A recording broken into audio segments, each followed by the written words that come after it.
Welcome, and thank you, Tom.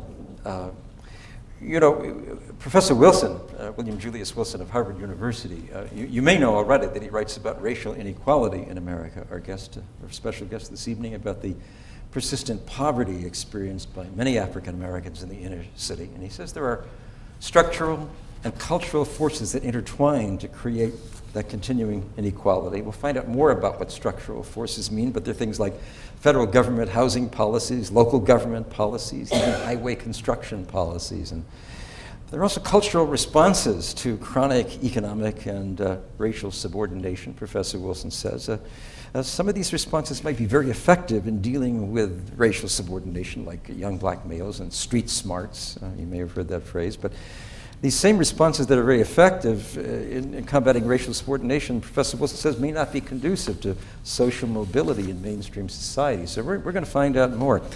Our special guest, William Julius Wilson, is the Louis P. and Linda L. Geiser University Professor at Harvard University, and he's Director of the Joblessness and Urban Poverty Research Program at the John F. Kennedy School of Government there. He's been elected to the National Academy of Sciences, the American Academy of Arts and Sciences, the American Philosophical Society. He's also past president, Professor Wilson, of the American Sociological Association, and Professor Wilson, a MacArthur Prize Fellow. In 1988, he was awarded the National Medal of Science, and among our very special guest books, Power, Racism, and Privilege, The Truly Disadvantaged, When Work Disappears, The Bridge Over the Racial Divide, and Professor Wilson's latest book, More Than Just Race, Being Black and Poor in the Inner City.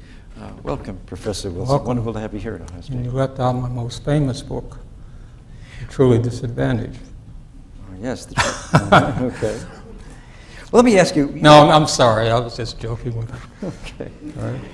You know that we tend to speak about poverty in relation in our culture to individual initiative. There was even a recent survey with the Pew Research Foundation that even African Americans, 52%, think that pretty much it's individual initiative that brings you to where you are in society. And this maybe grossly expressed, if you're poor, it's your own fault. Yeah. Europeans, you point out, don't really necessarily have the same attitude. But what do you think is wrong about this formulation that if you're poor, it's probably your fault? Well, I think the dominant American belief system influences thinking about poverty and welfare, influences the thinking not only of whites and Latinos and Asians, but blacks as well. Like you mentioned, the Pew Research Center study, over 70%, about 75% of all whites felt that black people are in the position they are in because of their own shortcomings. Majority of Hispanics, about 57%, believe that. And even a slight majority of blacks, 53%, felt that blacks are in the position they're in. That is to say, if blacks don't achieve success in society, it's largely because of their own personal shortcomings. Overall, only 19% attributed discrimination to the social and economic difficulties that black Americans experience. And that's, as I said, people are influenced by the American belief system on poverty and welfare.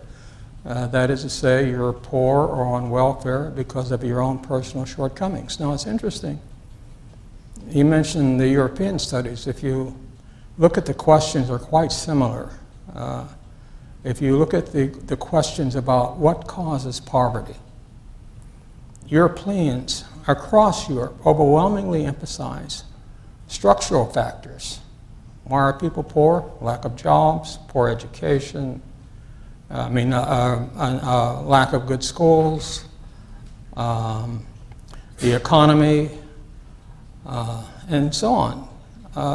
Only a minority emphasize individual shortcomings.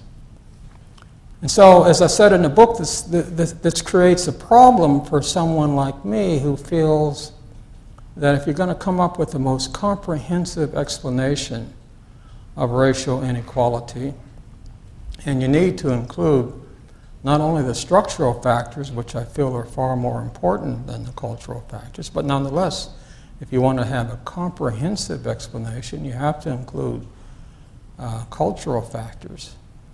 Then, as I pointed out in the book, you have to be aware that given the American belief system, any attempt to integrate structural and cultural factors in developing a comprehensive explanation will be faced with the problem that the cultural arguments will invariably resonate more with the general public, so much so that they won't be paying attention to the structural arguments. And so I think that a scholar has an obligation to make sure that the structural explanations do not recede into the background. Mm-hmm. Tell us about the structural forces that you say intertwine with cultural forces to create concentrated zones of poverty in the urban cities. Yeah, when I talk about structural forces, I'm talking about those that are racial, ranging from those that are racial, such as segregation, and discrimination. We talk about the historical forces of segregation and discrimination, the legacy of segregation and discrimination, to those that are non-racial, such as impersonal changes in the economy. There are also political forces. Some are influenced partly by race, but for example, the new federalism of the Reagan and first Bush administration continued with the second Bush administration, and Clinton really didn't do much to change matters, whereby there was a significant reduction in support for central cities. Why? Because one reason, I believe, is that cities were becoming more brown and black, and whites were moving to the suburbs, and the base of support of the Republican Party was in the suburbs. So there's a drastic reduction of overall urban support. And what pleases me about Barack Obama is that he's going to try to reverse that. He already created an office at the White House to address urban issues. So you have racial structural factors and non-racial structural factors. And there's something as simple as federal highway policy. Right, that's a federal highway policy which facilitated the out-migration of higher income groups to the suburbs, leading to depopulation in the central cities. So let me just say something about that. A lot of people wonder, why is it, speaking of structural factors, why is it that a lot of central cities are so depopulated? Abandoned buildings, vacant lots. How many in the audience have seen HBO's The Wire? Well, those of you who haven't seen it, let me just tell you something. That is the most incredible program I have ever seen. HBO The Wire. It's a 5 seasons, about 13 episodes in each season. It took me 2 years to watch it. My staff is trying to, I hope you don't mind my saying. I love The Wire. And okay, all right. There's some time here. All right, yeah. Okay. But it took 2 years. My staff kept telling me, you got to watch The Wire, you got to watch The Wire. And I hired this new assistant, and I was so impressed with her. Such a brilliant young woman. And she says, Bill, you have to watch The Wire. When she says I have to watch The Wire, I did. So I'm flying to Thailand. And I decided to watch The Wire, and I got so hooked, I stayed up. Fortunately, I was in business class. I didn't go to sleep.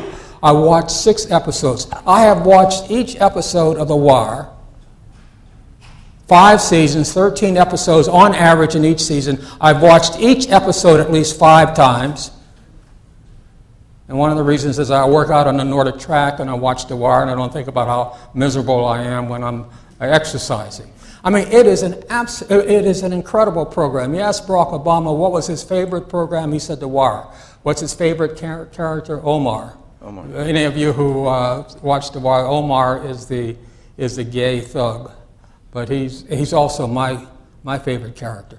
But I'm sorry to get off on all of that. We should say that. I'm sorry to get off on that. What I'm trying to say is if you watch The Wire, you see the abandoned building